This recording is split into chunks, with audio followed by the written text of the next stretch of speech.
Alô, amigos do É Nóis Pernambuco e todo o pessoal que segue vocês.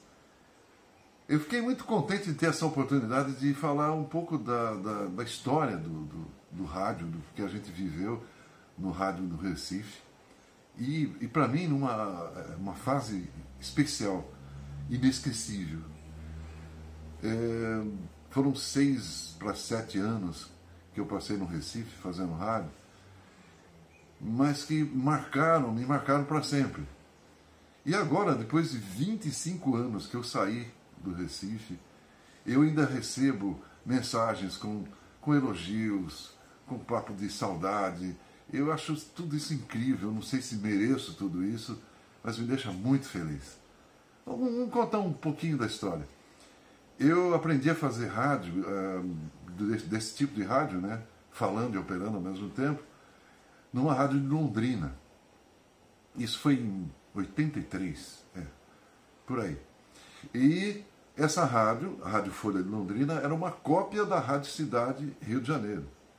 Aliás, todas as FMs que entraram nesse estilo, pop rock, todas copiavam a Rádio Cidade Rio de Janeiro, que foi modelo para todos, o Brasil inteiro. E criou, de um certo modo, uma linguagem universal. Então eu saí de Londrina para Recife com pouca experiência, né? Eu passei lá alguns meses, não cheguei a completar um ano, e apareceu a oportunidade de vir para o Recife. E eu cheguei no Recife pensando, se eu encontrar uma rádio cidade com aquele formato, eu vou me sentir em casa. E tudo deu muito certo, porque eu encontrei lá o Marcos Araújo, grande amigo, grande profissional. Esse é daquelas unanimidades, né? Todo mundo gosta do cara. Pois é, o Marcos Araújo estava ocupadíssimo. Ele era coordenador, programador da Rádio Cidade e fazia horário no ar. E disse que precisava realmente de alguém. Aí, tem até um lance engraçado, porque a Rádio Cidade, Recife, ela era novinha. E não tinha um estúdio disponível para a gente gravar um piloto. E eu tinha que mostrar para eles o que eu fazia no ar, como é que eu era como locutor, né?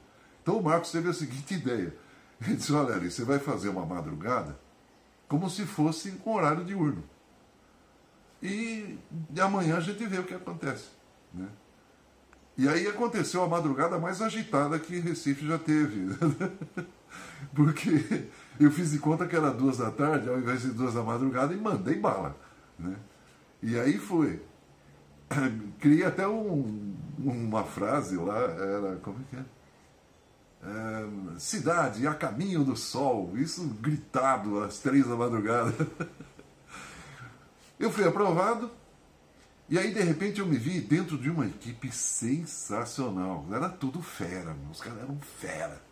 E eu era um principiante, eu era um aprendiz de rádio ainda, né?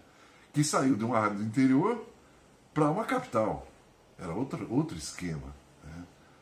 Era a rádio pop rock mais ouvida do Recife e dentro de uma equipe que não ficava devendo nada a qualquer equipe de FM na época.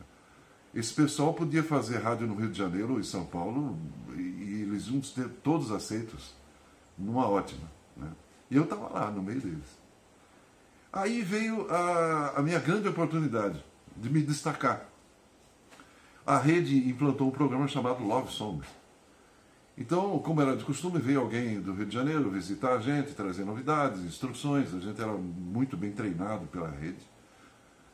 E em todos os aspectos, lado técnico, lado criativo, a comunicação, a linguagem, a gente era sempre bem instruídos, né, pelo pessoal da rede, que dava toda a assistência, além da programação, né, e os cartuchinhos com os sucessos da cidade. Chegou alguém do Rio e disse, olha, a gente está implantando na rede o Love Songs, um programa noturno com música romântica, e trouxe alguma coisa, algumas amostras de locução, só para dar uma ideia do que seria o programa. E como eu tinha a voz mais grave, eu era o mais velho, porque eu comecei em rádio com 30 anos. Antes eu era professor de química. E depois dos 30 eu resolvi fazer rádio. Então, pelo meu tom de voz, eu fui naturalmente escolhido para fazer o Love Songs da cidade. E o programa deu muito certo.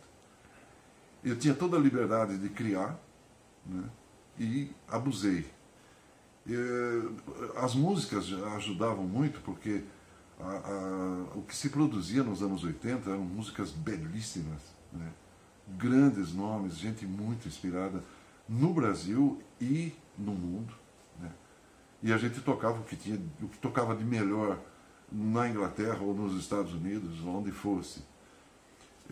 A programação da rádio era sensacional. Tanto que ouvintes nossos que viajavam para os Estados Unidos, eles ligavam o rádio lá e diziam que se sentiam em casa, porque o que tocava nas rádios pop rock americanas era a base da programação da Rádio Cidade, da rede, né? Da Rede Cidade. Então, além das músicas bonitas, eu dei uma incrementada, eu colocava poesias, frases, coisas que eu inventava na hora também, muito improviso. Era uma conversa, tudo em tom de conversa, de pé de ouvido. E foi um sucesso enorme. Por anos, eu liderei o horário da noite no Recife. Tive detalhes, coisas muito interessantes, porque eu era reconhecido pela voz, onde eu passasse, em lojas, até num banco. Certa vez, só para você ter uma ideia, um exemplo, para você ter uma ideia de como eu era conhecido pela voz. Eu pedi um vale para a rádio. E aí o nosso diretor, o Ricardo, me deu um cheque de um banco que não era costume a gente frequentar, a gente recebia num outro banco. Então eu era completamente desconhecido no tal do banco. E esqueci de levar a identidade. Como provar que eu era eu? Aí a moça do caixa, você vem comigo, vamos conversar com o gerente. Aí eu cheguei e falei boa tarde pro cara e comecei a contar a história. Ele disse, tudo bem, pode pagar, é ele mesmo.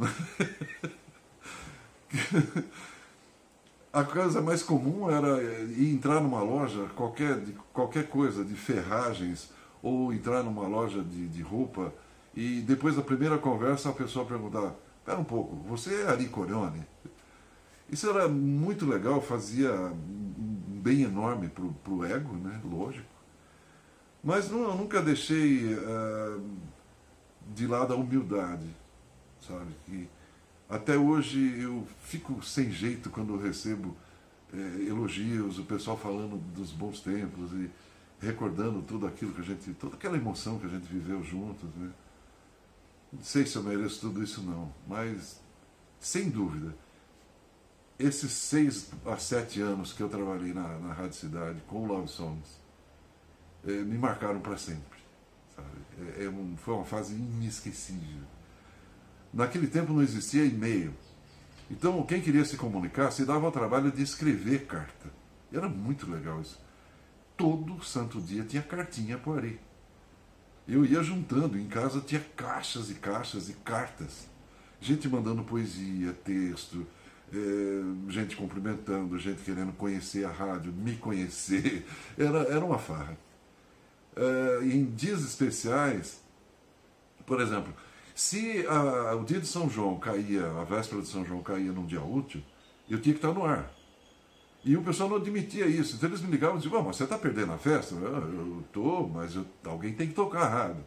O que eles faziam? Eles juntavam tudo que tinha na festa e levavam para o estúdio da rádio. Era errado, eu sei. Não se deve comer e beber em estúdio de rádio. Mas como é que eu ia dizer não para uma gentileza desse tamanho, né? Então, várias vezes aconteceu isso. Eles levavam para mim tudo que tinha na festa. Faziam São João dentro do estúdio, pense. Agora eu já posso contar, né? Ninguém vai me mandar embora. Mas, depois disso, eu tive uma passagem pela Rádio Manchete, onde eu fazia o Night Flight, que tinha uma boa semelhança com o Love Songs, mas não era tão legal, tão envolvente, digamos, tão emocionante, né? E Deus me permitiu empregos importantes depois disso. Eu, por exemplo, Sistema Globo de Rádio, em São Paulo, onde eu era noticiarista da Rádio Globo, a mais ouvida na noite de São Paulo, e fazia a cabeça de rede da Rede CBN. E era a voz padrão da Rede CBN, inclusive. E lá eu tinha a oportunidade de falar para todo o Brasil, né? E empregos importantes pelo alcance que essas emissoras tinham, que essas redes têm, né? Mas nenhuma me deixou tanta saudade como aqueles bons tempos do nosso querido Recife. Eu quero mandar um grande abraço para os colegas, ex-colegas, a galera que me escreve, que me manda e-mail, que me manda zap, que me enche de elogios, que lembram de mim. Só de lembrar de mim, 25 anos depois, já é uma glória. Mas estou aposentado como radialista, faço locução comercial, trabalho gravando vinhetas para rádios e coisas desse tipo, né? E guardando lembranças, guardando as recordações. Um grande abraço para todos, sucesso para vocês e disponha da gente. Grande abraço.